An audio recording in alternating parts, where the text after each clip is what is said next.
If I don't have a job in right this minute in the world, I'm applying to 1,000 places in a day. Right. People are fucking talking to me about like getting their resume together. I'm like, what the fuck are you talking about? Hello? Matt, it's GaryVee. You're on the Ask GaryVee show reboot, episode 1, or maybe not. I don't know how the team's gonna do it. How are you? I'm incredible. How are you?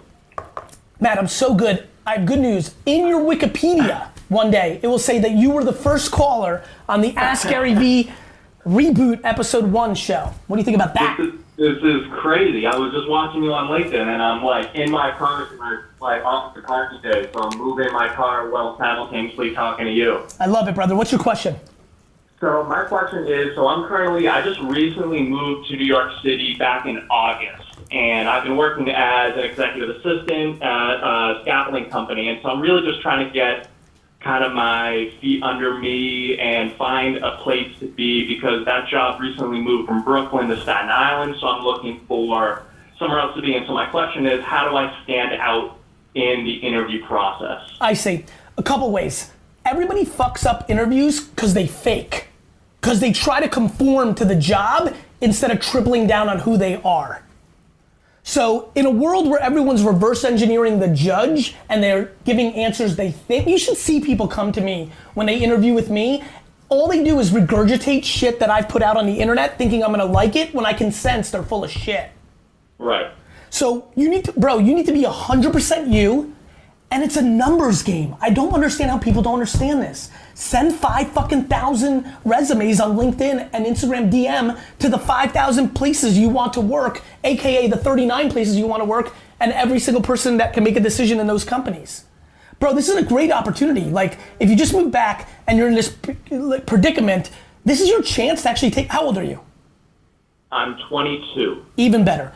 Bro, what are your 3 favorite things in life? Like sports, wine, what do you like? Well, I spent like 10 years. I don't give a fuck. No. I loved it. I loved it. Okay. I loved it. And the thing is that I did that in Massachusetts. I just moved from Massachusetts to New York. Fuck the Patriots. I wanted to get experience. I just graduated college. I studied criminal justice and psychology. I love that. I did a lot of nonprofit work, and so I was doing things with that. I love working with kids. I love those 3 things. Bro, you have to go work at a UFC training facility. Yeah. I think. I mean, you love psychology, you love kids, you love mixed martial arts, right? Yeah, I trained in Taekwondo since I was 7, and I'm 22 now. Bro, don't be a dick. Go into that field. Being an executive admin for a fucking scaffolding company is no different than being an executive admin right now at Rumble for Eugene, or at some fucking, I don't know, like there's probably 700 fucking gyms. Right. Or yeah, and I wasn't happy there, and I left. I just left. That's just and now one. I'm like yeah. full on, like, because I just wasn't happy. I was reading, working crazy hours, just doing things that I didn't want to do. Are we talking about the scaffolding company, or are we talking about? Yeah. Okay. The scaffolding company. Good. I left there because I just didn't like it. It sucks. It was nice. It got me here. I was able to save a little money, so I'm able to kind of search for the next month. And by the way, that saving money thing, like one of the things I think a lot about, dude, and that month is gonna go like this, which is why I love side hustles at night. Like, to me, bro, are you living at home or living with somewhere? My girlfriend and I have an apartment right in Queens. So we're doing that right now. One strategy to think about is, what can you do from 6 p.m. to like 10 p.m. as a side hustle or as a bullshit job, just to pay for your rent and whatever minimal food you need to eat until you get the. My biggest concern is you saved for a month, now you're holding your breath, you don't find a good job, you're gonna take another bullshit job in 2 months because you're worried to pay for rent. This is what everybody does, they go into a jail. Right, which is why I don't want to also like just take anything that I can get at the same time and have that be my off. So you need to build. Quick. I get it, brother. So you need a framework from 6 p.m. to 10 p.m. so you can spend 8 a.m. to 6 p.m. to get that job. Mm-hmm. This is why I love flipping so much. This is why I love humility and working at 7-Eleven in a 24-hour convenience store and living in a shitty place. I want people out of the jail of fucking taking a job they don't like just to pay for fucking an apartment with their girlfriend. Right, absolutely. And I think I've done a lot of like auditing, because I've been following you for probably like 4 or 5 years now, and I've just kind of really audited myself because I was on that kind of like kick of like wanting to do something myself, wanted to do my own thing. And I'm like, I'm realizing, I'm coming to terms with the fact that I'm not that person. I'm the person more so to support the ideas. I feel I'm better at that. And so I love you for that self-awareness, and it makes me feel so good because even though I'm the entrepreneur's entrepreneur, literally 2 different people came to me in Miami this weekend and said, my favorite entrepreneur, you're their favorite entrepreneur. You know, and I was like, oh yeah, I've seen that in other like stuff, like your athlete's favorite athlete. And I was like, oh shit. But what I'm so pumped about is I'm actually putting out content to make people not be entrepreneurs when they're not. I want to talk about self-awareness, not entrepreneurship. Right. I want to talk about happiness, not making money. Absolutely. Brother, listen to me. Figure out a way to make money from 7 p.m. to midnight, whether that's eBay, the flip shit's real. Or some 24-hour fucking job. And I'm fine with waiting tables and doing things I can like see that. it, Like, I can hear it in your voice. So great, this is the game. Do that in parallel with spending 7 a.m. to 6 p.m. on hitting up every single person in martial arts and mixed martial arts that you could be the admin for. Well, what if I don't want to go down that road? What if I want to go the criminal justice route and the marketing side that I've done with work in the past when I've done nonprofit work, I've done things like that, and so I'm trying to get more experience. So are we trying to go? Are we trying to go as literal as you want to do the marketing for a law firm?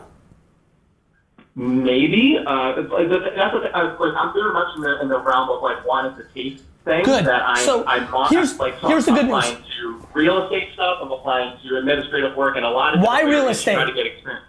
Because I had a connection back in Boston that him and I spoke of a lot for a company here in New York City, and so we've been kind of talking about that, and I've been getting contact and applying with. Why? Because I think I want to try. Why not? No, not why not. Not why not.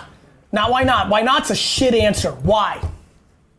Because my concern, if I can be transparent, is you may think there's money in it. Nothing you said prior got me excited about real estate. Okay. I could be wrong. We're just doing the Ask GaryVee show here. But why not is a horrible answer. And a lot of people use that as a catch-all for what they're really saying, which is this might be able to make me some money. Other people have made money in it. I might want to do it.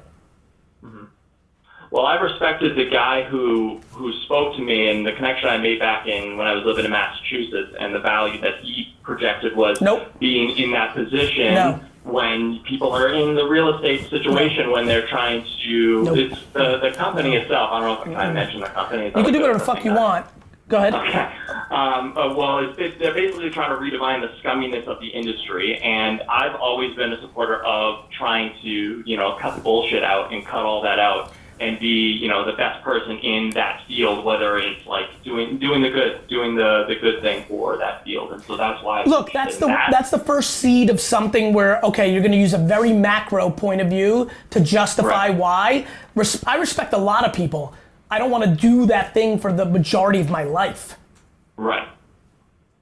Just because you. But does that go back to like the tasting? Like if you're like mildly into it, or do you think that's like total bullshit because of the whole money situation? Look, it all comes down. Honestly, this whole game comes down to how much humility do you have. Are you and your girl willing to live in an even worse apartment for the next 8 years, and are you willing to work at 7-Eleven or something, or wait tables for 8 years? Because tasting sounds fun on paper, but the way you're talking about it is a very structured way where you're gonna have to do everything for a year or two.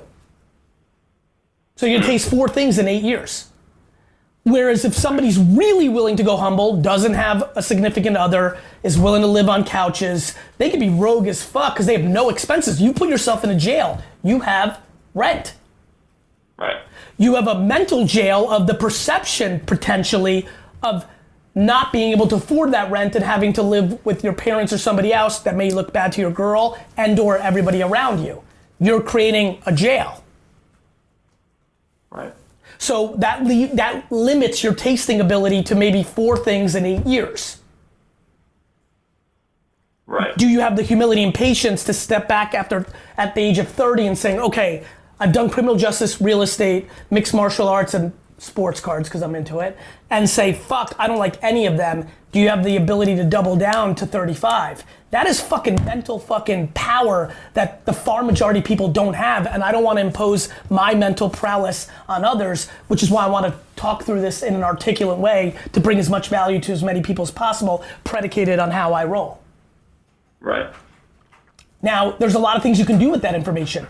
You can have a conversation with your girl and say, listen, we need to cut our costs to zero. How are we gonna do that? Who's our best friend from school that now lives here? Can we crash with them? I have no idea where parents live or others, older siblings. Like, this is the game of making it operational. Right. Happiness has to be the ROI, brother. Absolutely, and that's why right now I'm focusing on, like, specifically looking at places to work. I know I'm thinking too long term rather than just putting it all out there and applying as many places as possible. Correct. In a game of no's, you have to try to get as many yeses as possible. You have no options yet. Right. Everybody overthinks it and they're trying to, like, here's what happened. We live in a society of so much fruitfulness over the last 30 years, and school is fake that people think they actually have more options than they do. Mm-hmm. Because the system's now not in your favor, it's not telling you what to do, it's an open slate. So what you have to do is fucking spray. Not pray, spray and wait. If I don't have a job in right this minute in the world, I'm applying to 1,000 places in a day. Right. People are fucking talking to me about like getting their resume together. I'm like, what the fuck are you talking about? DM 500 people, LinkedIn 500 people, and really tell them the truth about who you are. You have the humility and strategy, which I think is smart, to be an admin or a right hand. The world is your fucking oyster. I would fucking DM Dana White and reply, yo, I will eat shit for 24 months and close every fucking gap in your life like a fucking dog if you give me a shot. Guess what? Right. If God willing, Dana White by accident saw that DM on what I just told you to write, you're getting that job. Yeah, and then you do that 500,000 times in a week is just increasing that chance. And you end up on Team GaryVee. That I applied for. Apply again. Thank you, brother. You got it. Thank Bye-bye. you, Gary. God, I love the Ask GaryVee show. There's nothing like it.